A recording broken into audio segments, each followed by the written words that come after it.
Résistance d'entrée et de sortie en courant continu. Nota. Les courbes caractéristiques d'un transistor représentent les valeurs statiques qui peuvent être déterminées pour n'importe quel point de fonctionnement de ce transistor. Elles sont indispensables car elles permettent d'avoir une vue générale sur le comportement du transistor.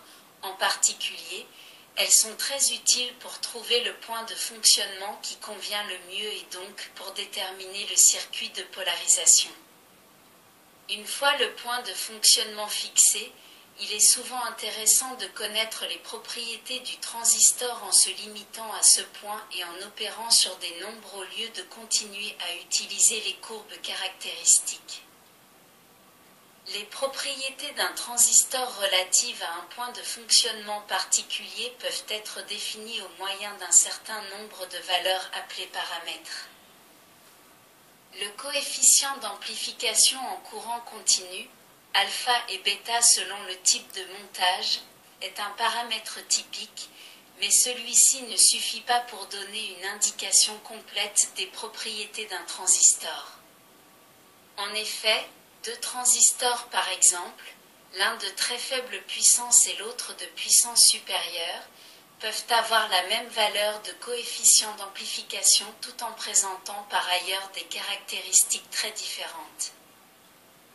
Pour déterminer entièrement les propriétés d'un transistor, il faut donc faire appel à plusieurs paramètres.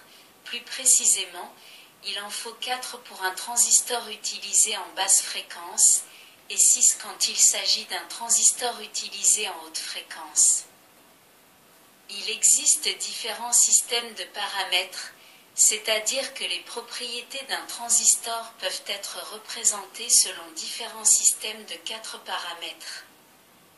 Le choix de l'un ou de l'autre système dépend seulement du type de calcul que l'on doit effectuer. Dans cette théorie, les différents systèmes ne seront pas analysés entièrement. On prendra en considération seulement le plus utilisé pour les transistors basse fréquence, c'est-à-dire le système constitué par les paramètres en H. De plus, quelques données seront fournies sur un autre système, également très employé, formé par les paramètres en Ré concernant également le transistor basse fréquence. Enfin, il sera donné quelques indications sur les paramètres utilisés en haute fréquence. Avant d'examiner la signification des paramètres en H, il convient tout d'abord de définir la résistance d'entrée et la résistance de sortie d'un transistor. 1. Résistance d'entrée et de sortie en courant continu. Considérons le circuit de polarisation représenté figure 1. Ce circuit permet de régler la tension du collecteur au moyen du potentiomètre PC et le courant de base par la résistance variable RB. Il est ainsi possible de faire fonctionner le transistor en n'importe quel point de ses caractéristiques.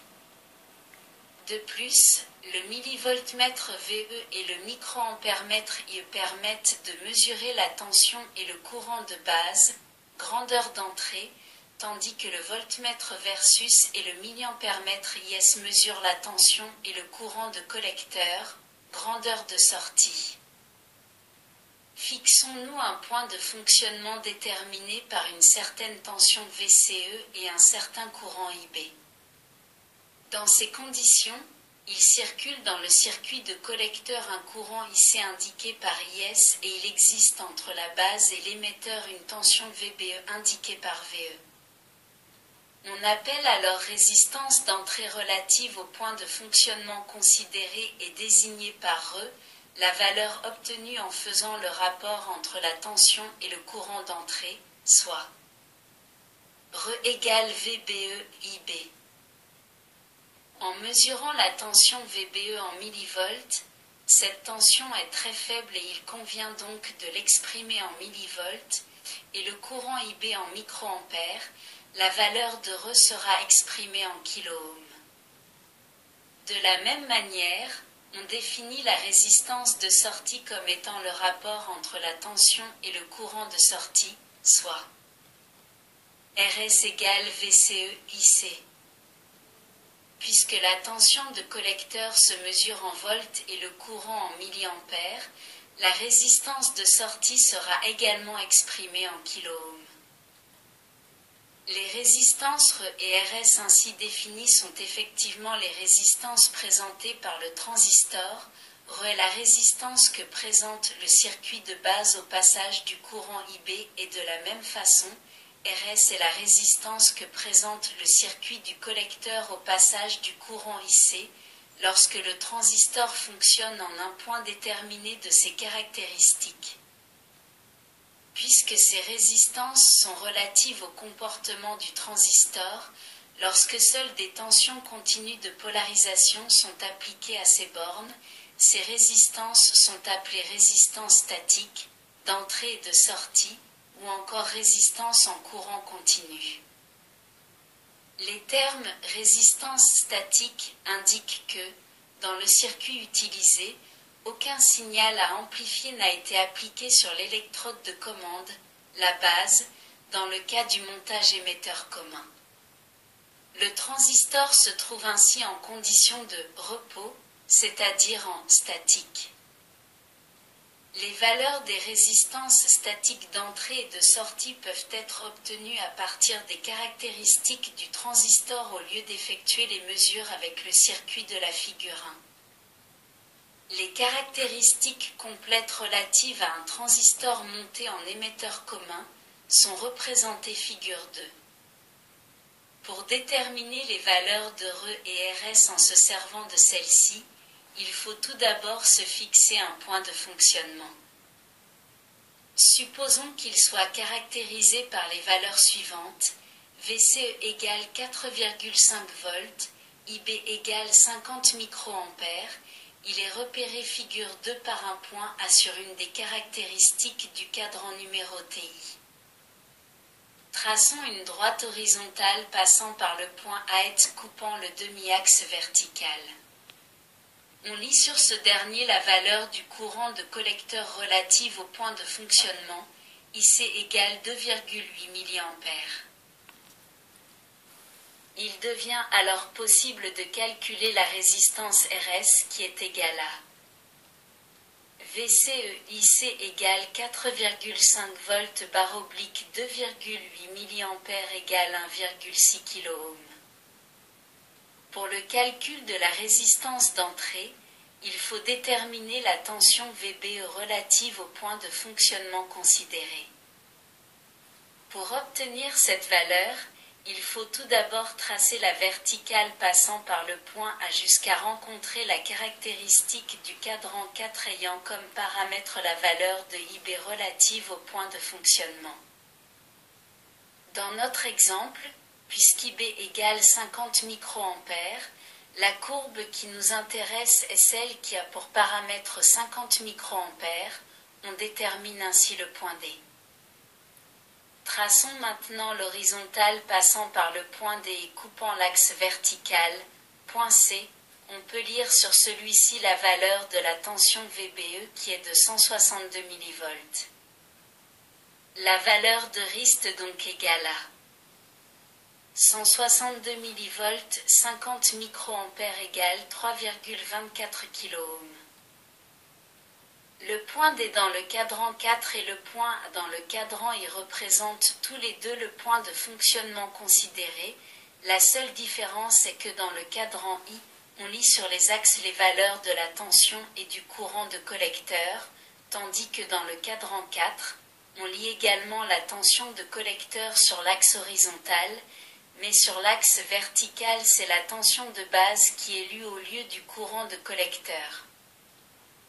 Le même point de fonctionnement peut aussi être représenté dans les cadrans IET3 respectivement par les points B et C.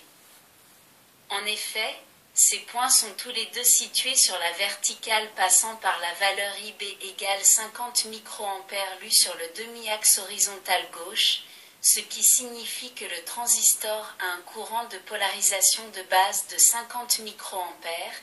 Ces points sont en outre situés sur les caractéristiques ayant comme paramètre la valeur VCE égale 4,5 volts, ce qui signifie que le transistor fonctionne avec une tension de collecteur de 4,5 volts. Ces valeurs, VCE égale 4,5 volts et IB égale 50 microampères, ne sont autres que celles du point de fonctionnement considéré dans notre exemple. Le point de fonctionnement du transistor étant fixé, on peut donc conclure que celui-ci peut être représenté par 4 points distincts, un dans chaque cadran. Ces points A, B, C, D sur la figure 2 sont toujours disposés sur les sommets des angles d'un rectangle dont les côtés, en pointillés sur la figure, coupent les 4 demi-axes selon les valeurs des 4 grandeurs électriques, VCE, IC, VBE, IB, caractérisant le point de fonctionnement considéré. Il est à noter que, des 4 points mentionnés, ceux les plus appropriés pour déterminer les résistances de sortie et d'entrée sont respectivement le point A et le point C. En effet, si l'on trace du point A, la droite horizontale et la droite verticale jusqu'au point de rencontre avec les axes, on obtient les valeurs VCE et I qui nous serviront à déterminer RS. De même, si l'on trace à partir du point C la droite horizontale et la droite verticale jusqu'au point de rencontre avec les axes, on obtient les valeurs de VBE et IB que nous utiliserons pour déterminer RE. Jusqu'à présent, seul le circuit émetteur commun a été pris en considération.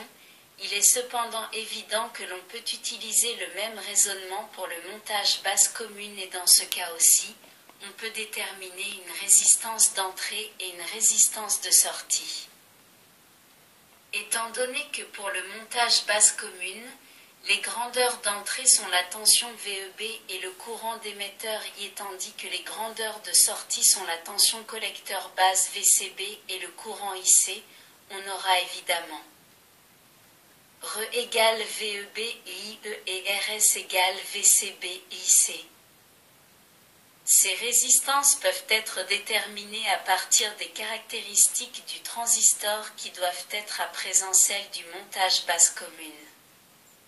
La procédure à suivre est identique à celle utilisée pour le montage émetteur commun. 2. Résistance d'entrée et de sortie en courant alternatif. Considérons à nouveau le circuit de la figure 1. Supposons que l'on ait réglé RB et PC de manière à faire fonctionner le transistor en un certain point de ses caractéristiques et que VBE, IB, VCE et X soient les valeurs des tensions et des courants indiqués par les appareils. Agissons maintenant sur RBDE façon à augmenter le courant de base IB jusqu'à la valeur IB. En conséquence, la tension base émetteur augmentera aussi et le voltmètre VE indiquera non plus la valeur VBE mais une valeur plus grande, VBE.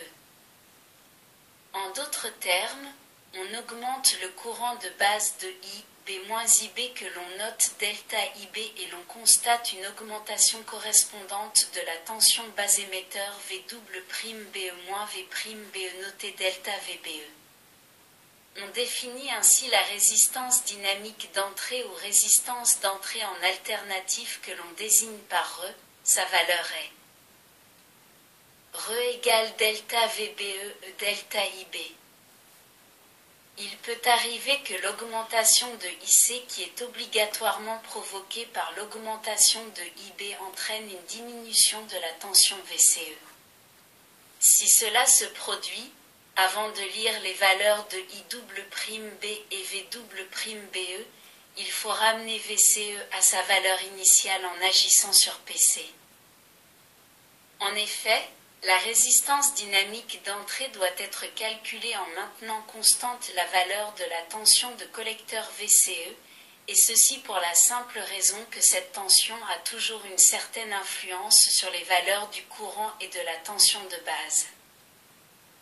De manière semblable à celle utilisée précédemment, on agit maintenant sur PC afin d'augmenter la tension de collecteur d'une valeur delta VCE en la portant de la valeur V'CE à accent grave la valeur V'CE.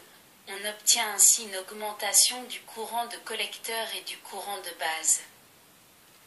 Si l'on veut que l'augmentation du courant de collecteur ne soit pas due en partie à celle du courant de base, on doit agir sur RB de façon à ramener le courant de base à sa valeur initiale IB.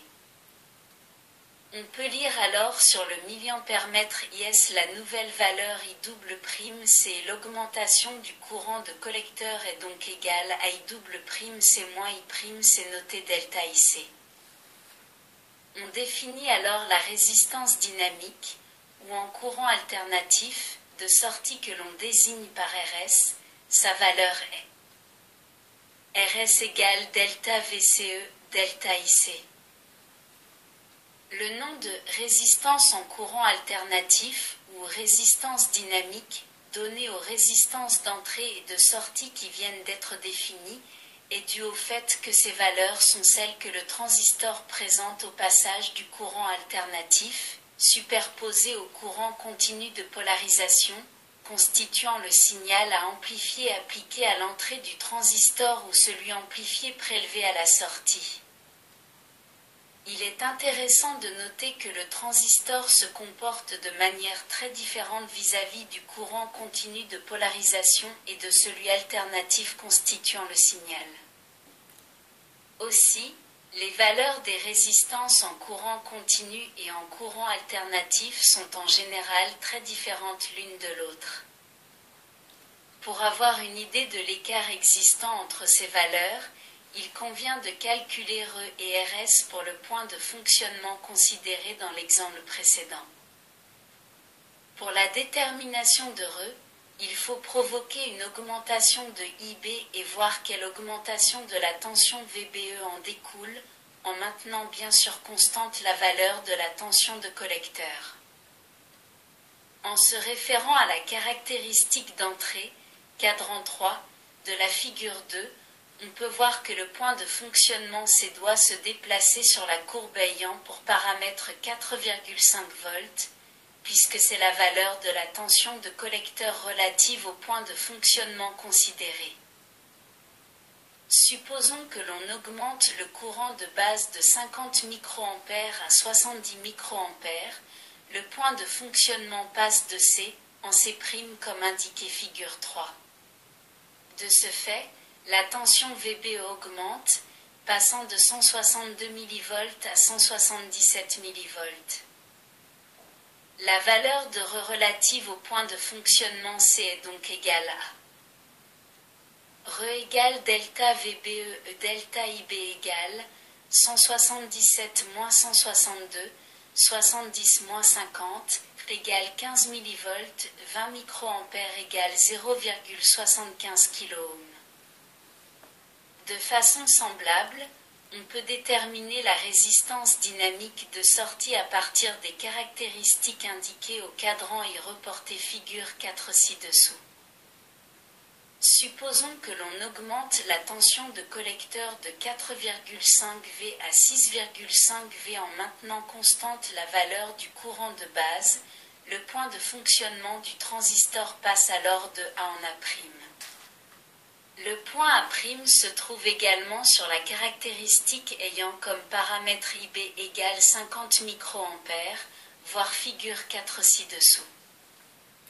Cette augmentation de VC fait passer le courant de collecteur de 2,8 mA à 3,1 mA comme on peut le lire sur l'échelle verticale de la figure 4. On en déduit donc la valeur de la résistance dynamique de sortie. RS égale delta VCE, delta IC égale 6,5 moins 4,5, 3,1 moins 2,8, égale 2 V bar oblique 0,3 mA égale 6,67 kΩ. Comme on peut le remarquer en comparant les résultats obtenus avec ceux de l'exemple précédent, le transistor, bien que fonctionnant au même point de ses caractéristiques, présente des valeurs de résistance d'entrée et de sortie au courant continu très différentes de celles présentées au courant alternatif. En effet, la résistance d'entrée est plus élevée dans le premier cas, 3,24 kΩ contre 0,75 kΩ, tandis que dans le second cas la résistance de sortie augmente sensiblement, de 1,6 kΩ. Dans le montage basse commune, on peut de la même manière définir une résistance dynamique d'entrée et de sortie. On peut déterminer leur valeur graphiquement à l'aide des caractéristiques du transistor en montage basse commune ou bien expérimentalement en mesurant les augmentations de courant et de tension sur le circuit basse commune. Dans un circuit de ce type, les grandeurs d'entrée sont représentées par la tension émetteur base VEB et le courant d'émetteur IE, tandis que les grandeurs de sortie sont données par la tension collecteur base VCB et le courant IC. On en déduit les formules suivantes. Re égale VEB UIE, Re égale delta VEB E delta IE, RS égale VCB IC, RS égale delta VCB delta IC. 3. Les paramètres hybrides. Les paramètres hybrides, symbolisés par la lettre H, sont au nombre de 4 pour les transistors utilisés en basse fréquence. Pour distinguer ces paramètres, on utilise des indices à 2 chiffres. Les 4 paramètres sont alors repérés de la façon suivante: H11, H12, H21, H22. Les paramètres hybrides correspondent au type de montage utilisé. Ainsi, on distingue ceux relatifs au montage émetteur commun, ceux relatifs au montage basse commune et ceux relatifs au montage collecteur commun. Il est donc nécessaire de pouvoir les différencier pour savoir à quel type de montage ils se rapportent.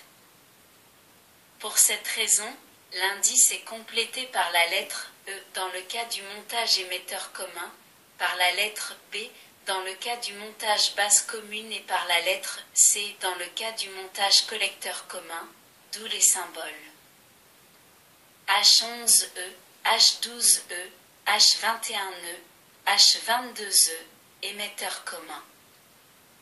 H11B, H12B, H21B, H22B, basse commune. H11C, H12C, H21C, H22C, collecteur commun. La définition de chaque paramètre et la façon d'en déduire les valeurs sont identiques pour les 3 types de montage. Pour simplifier, nous nous limiterons au cas du montage émetteur commun. Revenons au schéma de la figure ainsi dessus et réglons RB et PC au point de fonctionnement pour lequel est recherchée la valeur des paramètres hybrides. Faisons subir une petite augmentation au courant IB en s'assurant que la valeur de la tension collecteur reste constante, en retouchant PC, si nécessaire. Appelons delta IB la valeur de cette augmentation. De même, désignons par delta VBE l'augmentation correspondante de la tension de base et par delta IC l'augmentation du courant de collecteur. Ces notations sont indiquées figure 5. Les paramètres H11 et H21 ne sont définis par les formules suivantes. H11 égale delta VBE E delta IB à VCE constante. H21 égale delta IC et delta IB à VCE constante.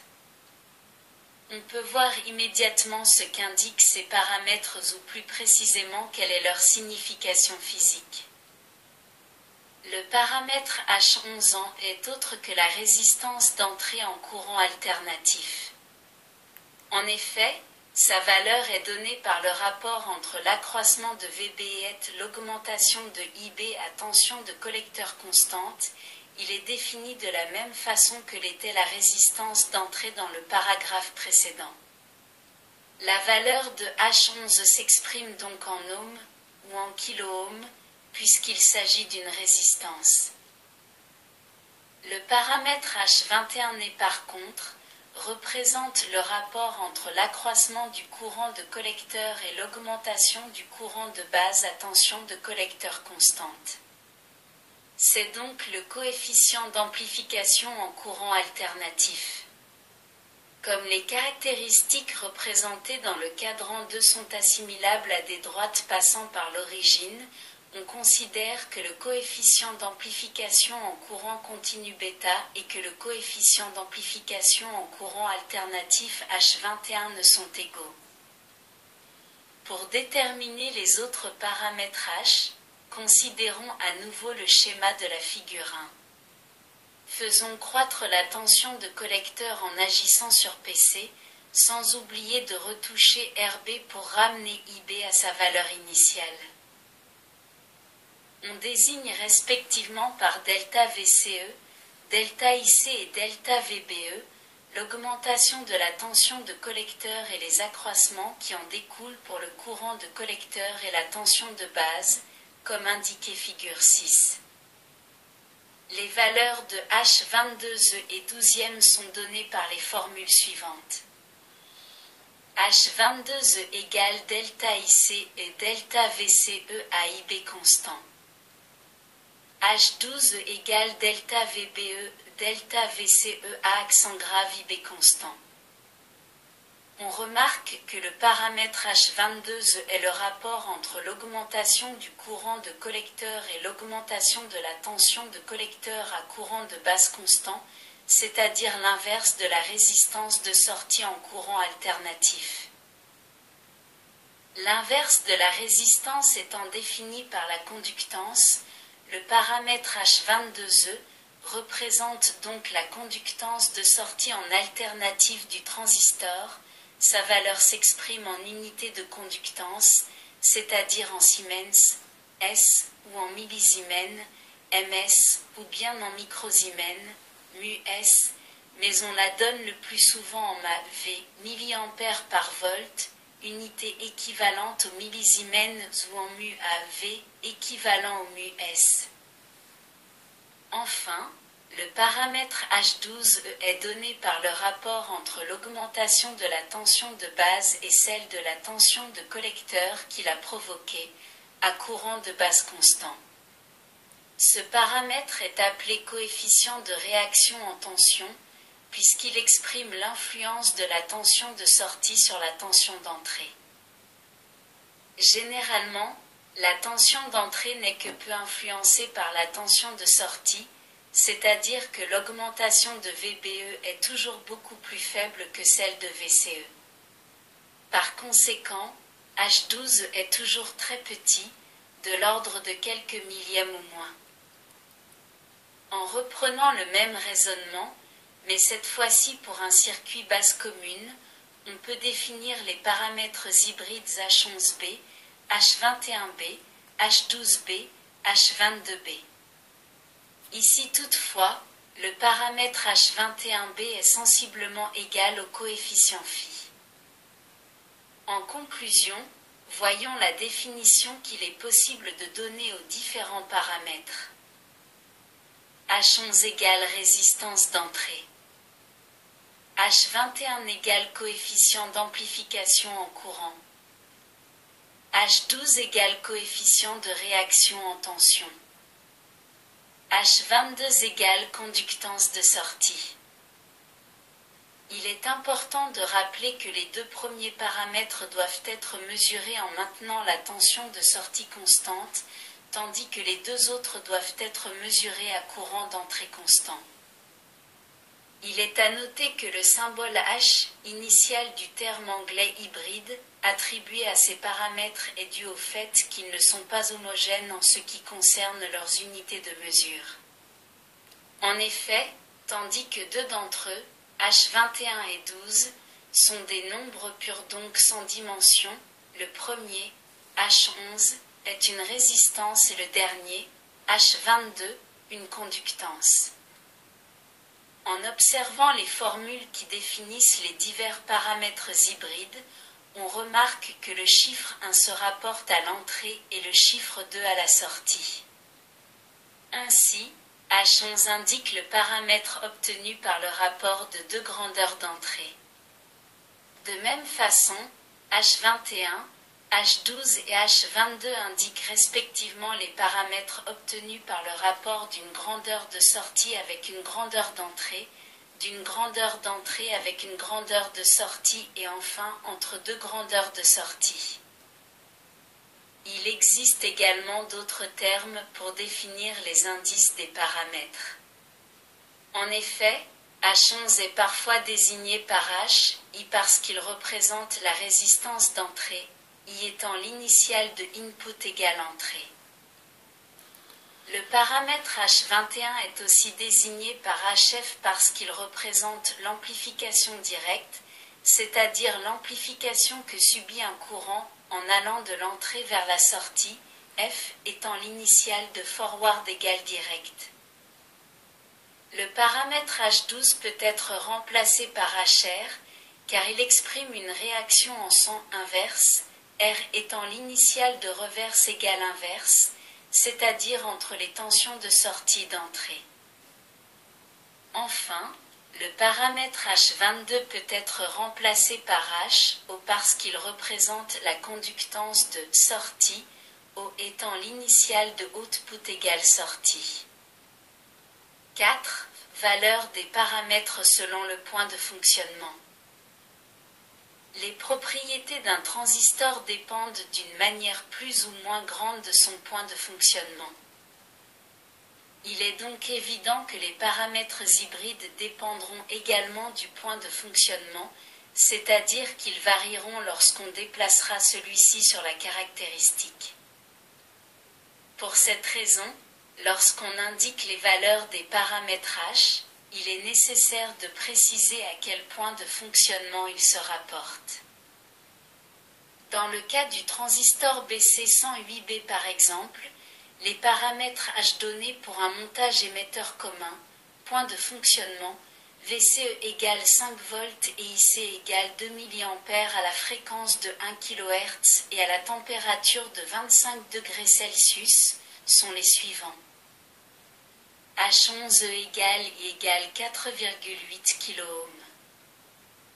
H21 égale FFE égale 330. H12 égale R égale 0,0002. H22 égale O égale 30 microampères-volts.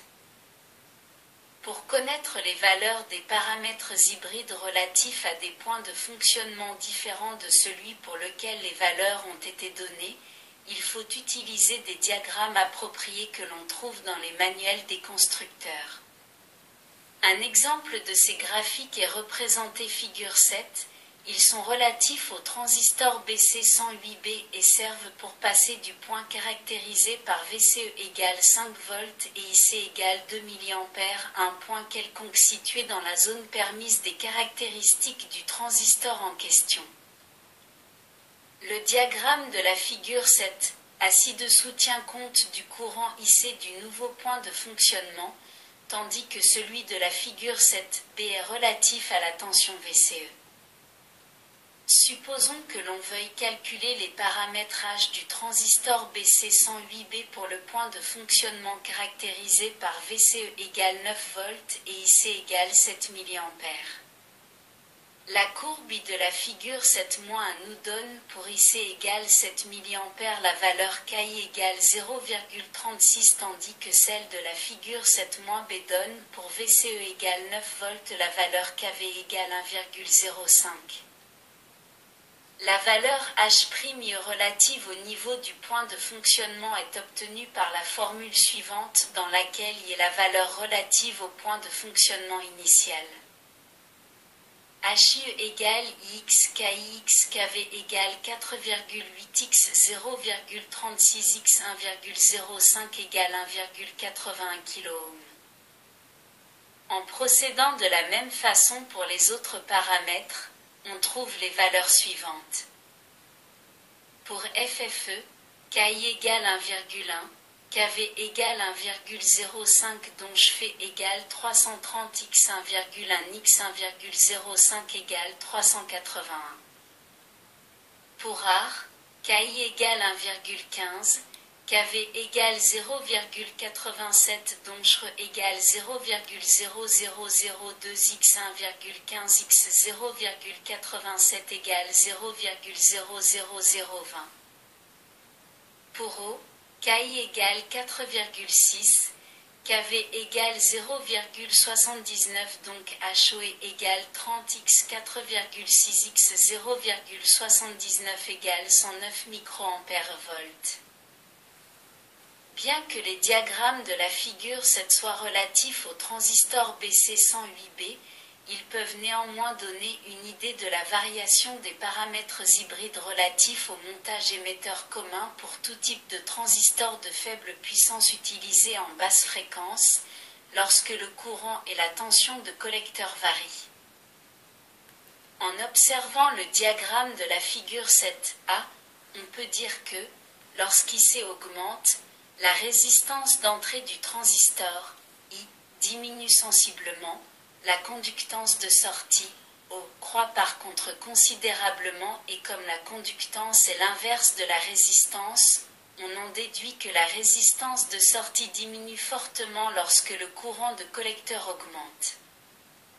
Le coefficient d'amplification en courant FFE reste, quant à lui, pratiquement constant.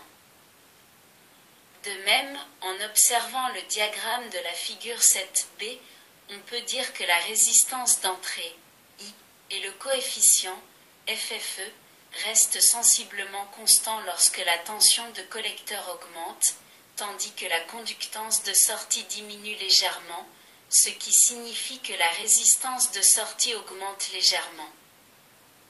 5. Influence de la température sur la valeur des paramètres hybrides. Les paramètres hybrides, comme les caractéristiques, varient lorsque la température à laquelle se trouve le transistor, ou mieux ses jonctions, varie.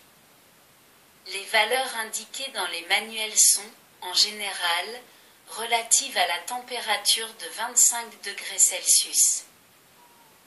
Pour connaître les nouvelles valeurs que prennent les paramètres hybrides lorsque la température change, on peut se reporter à la figure 8 qui représente un diagramme semblable à ceux de la figure 7. Celui-ci fournit le coefficient KT par lequel on doit multiplier les valeurs des paramètres H, relatifs à la température de 25 degrés Celsius, pour passer à celle relative à une autre température comprise entre moins 60 degrés Celsius et plus 80 degrés Celsius, pour des transistors de faible puissance utilisés en basse fréquence. Le diagramme de la figure 8 permet de constater qu'au-dessus de 25 degrés Celsius, tous les paramètres augmentent avec la température, la résistance d'entrée et le coefficient d'amplification augmentant moins rapidement que la conductance de sortie et le coefficient de réaction. En portant, par exemple, la température de 25 degrés Celsius à 70 degrés Celsius, la conductance de sortie devient 4 fois et demi plus grande, ce qui signifie que la résistance de sortie devient 4 fois et demi plus faible, tandis que le coefficient FFE devient par contre seulement 1,1 fois plus grand. En dessous de 25 degrés Celsius, la résistance d'entrée et le coefficient d'amplification diminuent progressivement avec la température, tandis que la conductance de sortie et le coefficient de réaction se remettent à croître. Le coefficient FFE, par exemple, est réduit de 22% à la température de moins 25 degrés Celsius. 6. Détermination des paramètres H à partir des caractéristiques. La valeur des paramètres H peut être déterminée à partir des familles de caractéristiques du transistor en considérant évidemment le point de fonctionnement qui nous intéresse.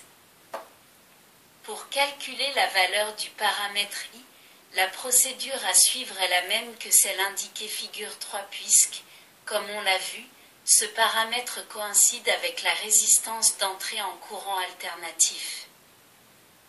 Pour déterminer le paramètre O, On procède de manière analogue à celle indiquée figure 4 à la différence qu'il faudra faire le rapport entre l'augmentation du courant de collecteur et celle de la tension de collecteur, puisque ce paramètre coïncide avec l'inverse de la résistance de sortie. Le paramètre FFE est déterminé à partir des caractéristiques du cadran 2.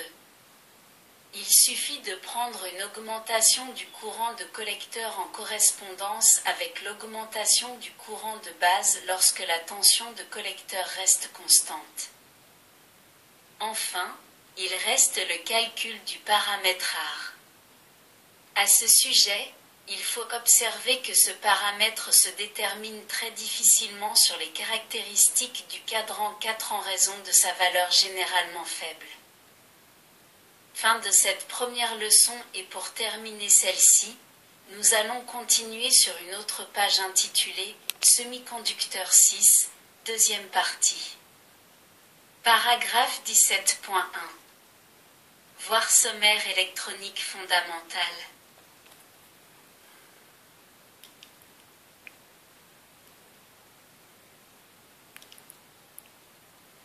Merci de votre écoute. À bientôt.